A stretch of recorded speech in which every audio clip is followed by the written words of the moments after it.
яңа ел исе килә. Сез дә сизеп алдыгызмы? Яңа ел якынлашкан саен кыңгыраулар шыңлавы һәм мишура тавышы ныграк ишетелә башлый. Без чыршы бизәп куябыз, балаларга тәм-томнар, якыннарыбызга бүләкләр әзерләп куябыз һәм әлбәттә өстәл кора башлыйбыз. Яңа ел кичәсендә телевизордан совет фильмнарын кушып җибәрәбез һәм 12 тулганчы барлык якыннарыбызны яңа ел белән тәбрик итәбез. Тик без яңа ел бәйрәмен татарның гореф-гадәтләре белән кисешкән бәйрәм түгел икәнен бик яхшы аңлыйбыз. Ничек бу матур бәйрәм татар тормышына килеп кергән соң? Каян чыккан бу мишура? Бу сорауларга җавапны мин күптән әзерләп куйдым инде. Сезгә нибары тыңларга гына кала. Сез Шыңгыл проектының икенче чыгарылышын карыйсыз һәм безнең бүгенге тема татарча яңа ел. Белгәнебезчә, яңа ел һәм Раштуа бәйрәме урыс халкы, түгелрәк әйтсәк, христиан дине белән бәйле бәйрәмнәр булып санала. Әлеге милләт белән янәшә формалашканга күрә, татарлар бу матур бәйрәмне үзләренә бик җиңел кабул итәләр һәм үзләренә яраклаштыралар. Мәсәлән, декабрь ахырыннан гыйнвар башына кадәр бик күп татар сәүдәгәрләре Минзәлә ярминкәсенә йөри торган булган. Аны халыкта Раштуа ярминкәсе дип тә атаганнар.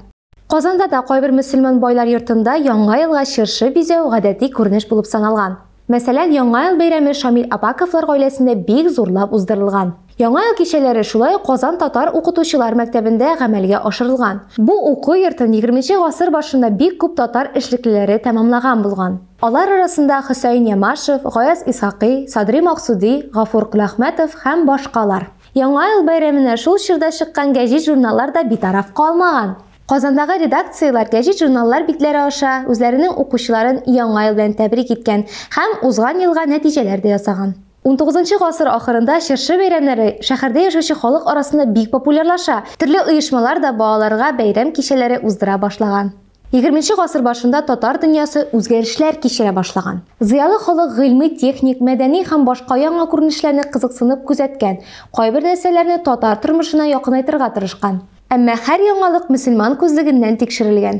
1913 елгы Мәүлид көне, ягъни Пәйгамбәребезнең туган көне Раштуа бәйрәменә туры килә. Шул сәбәпле кайбер татар яшьләре арасында Рашарык клубында балалар өчен чыршы бәйрәме уздыру идеясы туа. Бу фикер бигрәк тә Казанда балалар өчен чыккан Ак юл исемле журналның баш мөхәррире Фәхрислам Агиевка хуш килә һәм ул балалар өчен чыршы бәйрәмен уздыру идеясы белән яши башлый. Пенза губернасында туып үскән, Касым шәһәрендә мәдрәсәдә укыган, Русиянең күп төбәкләрен күреп өлгергән Фәхрислам киң карашы һәм кыюлыгы белән кайбер замандашларыннан аерылып торган. Шуңа күрә чыршы бәйрәмен ул балалар тәрбиясе, үсеше өчен файдалы дип санаган.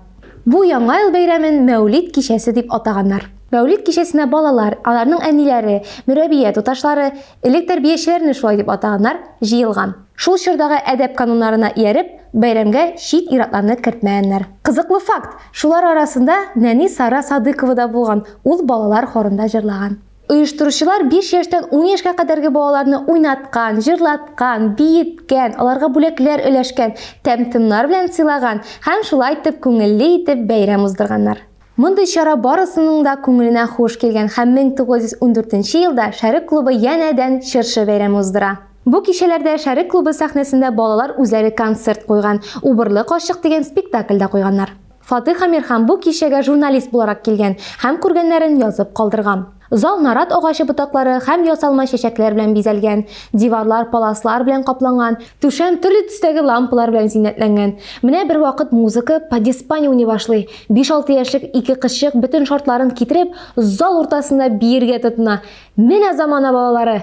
Берничә төрле уеннар уйналгач, һәр балага яшенә карап, ирме вә кызмы икәненә карап, үзенә мөвфик бер уенчык, фрукты һәм татлы өләшенеп чыгыла. 1915 елны Беренче Бөтендөнья сугышы вакытында Шәрик клубы янәдән бәйрәм уздыра, дип бик күпләр моңа шелтә белән карый. Килешмәгән эш дип саный. Мәсәлән, Оренбургта чыккан Кармак журналында чыршы бәйрәменә менә шундый карикатура чыга. Анда ир һәм кыз балаларның бергә уйнап йөрүләре тәнкыйтьләнә. Мондый чыршы бәйрәмнәре Казаннан кала бик күп шәһәрләрдә барлыкка килә башлый.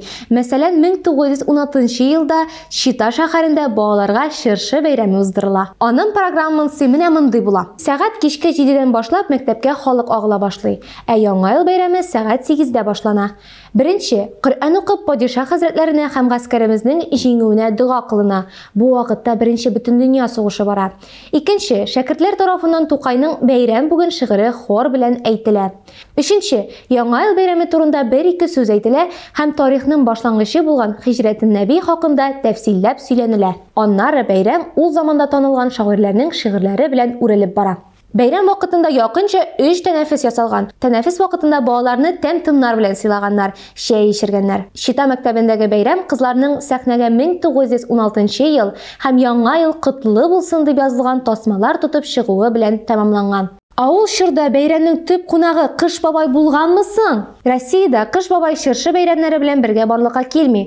Ул нибары 19 гасыр ахырында гына пәйда була. Башта ул чыршы уенчыгы буларак кына барлыкка килә, тик соңыннан инде актерларны шул персонаж булып киендерә башлыйлар. Чыршы бизәү традициясе дә аерым игътибарга лаек. Бизәлгән чыршы иң беренче чиратта Ауропада Раштуа бәйрәме уңаеннан куела һәм ул дини мәгънәгә ия була. Ул җәннәт агачының символы булып саналган, аңа эленгән шарлар Иблис Адәм белән Хаваны аздырган алмаларны аңлаткан. Чыршы кую гадәтен Россиядә немецлардан чыккан патшабикәләр тарата. Алар арасында Николай бер хатыны Фредерика Шарлотта Вильгельмина да бар. 19 гасыр башында гади чыршыны бизәү 20 сум тәшкил иткән. Ә инде зур, матур чыршы куер өчен якынча 200 сум кирәк булган. Искәртеп әйтергә кирәк, ул гасырда гади шәһәр табибы якынча 200 сумны елына ала торган булган. Революцияга кадәр чыршы уенчыклары күбесенчә Германиядә ясалган.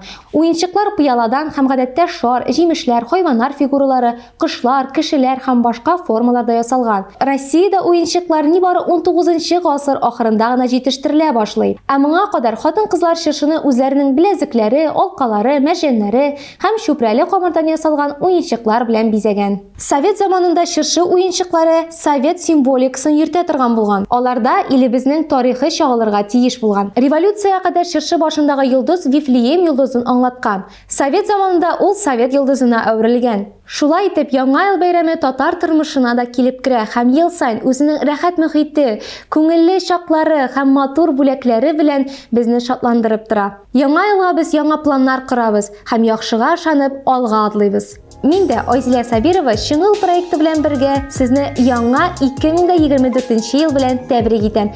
Киләсе елда очрашырбыз.